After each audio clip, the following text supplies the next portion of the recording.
a good look at the fittings, and they were perfect. All uniform and snug in sharp yellow, greens, and blues. It kind of reminded me of child's playground, the way the pipes curved and folded. The coverings were seamless. Now, how he had managed to spend the hours, weeks, months in this place to complete the project was beyond me. I was just dying to get some fresh air. After lunch, I went back to work on my project, and before I knew it, day 1 was over. I had made it through my first day.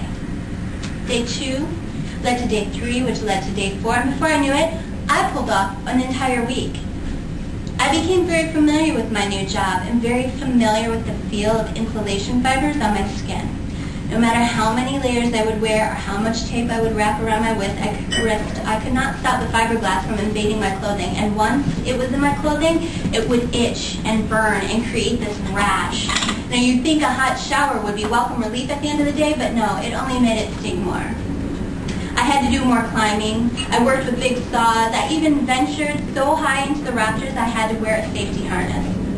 I worked with most of the guys in the company on one project or another. And I have to tell you right now that guys, just as gossipy as women, if not more. You would have thought I was their own personal Oprah. They would just go on and on about their feelings. It was excruciating. 30 feet up in the air, sharing a 3 by 3 foot space in excruciating heat. They also got a big kick of playing tricks out on me as well. Like the time they stole my hard hat and replaced it with a neon pink one that said Barbie on it. Every morning we would break for coffee. On the flip floor of the lab there was this wall of windows that overlooked the industrial park perched on the edge of Lake Michigan. And that's where I would go to watch the sunrise. The purple sky was the perfect backdrop for the billowing exhaust. The lake, it was so vast and colorful. See, for most of my teen years and well into my 20s, I was not familiar with this phenomenon called the sunrise. I'm what you call a night person. And maybe it was the way that the darkness transitions into brilliance, or the way that everything is hidden suddenly becomes exposed. But every morning, I was just as excited as the day before to watch this unfold in front of my eyes. But the coolest of all is when I got to work with my dad. Because we worked like a well-oiled machine together. He would call down these measurements and I would cut them out the exact size of my knife. You see, if you're lazy, you can wing it. If you missed a spot, you could cover it up with some scrap and some tape. But that wasn't okay for my dad. We worked on big projects and little ones, but our cuts were always dead on. It reminded me of the last project that we had taken on together when I was in the 7th grade. I had to make this really stupid atrium out of coat hangers, bottle caps, and saran wrap. I thought it was stupid. It was late, and I just wanted to rush through it. And then my dad told me something that I carry with me every day. If you're not going to do something right, then don't do it at all. And to this day, there are many projects that take me weeks that should only take days, and many I never take on at all. At the end of a long shift, we would break down our stuff, pack up the truck, and head over to this little piece of man heaven called Mr. B's. Mr. B's was the place that all the guys flocked to at the end of their shift.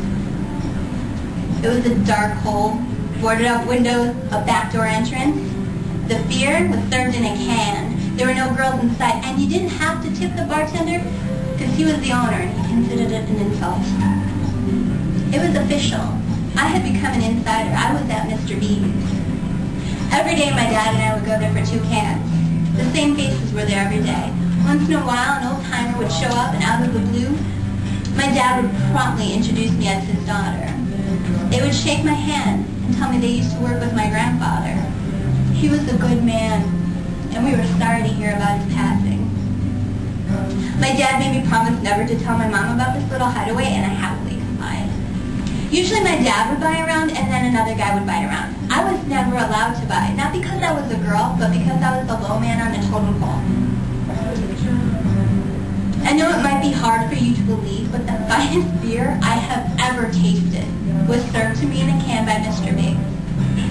And there are many most excellent beer tasting experiences I'm sure we're all familiar with, like in the bleachers on a summer day, or that first one you order when you turn 21. But to me, the most memorable will always be the one that my dad bought for me honor my lasting an entire month on the job.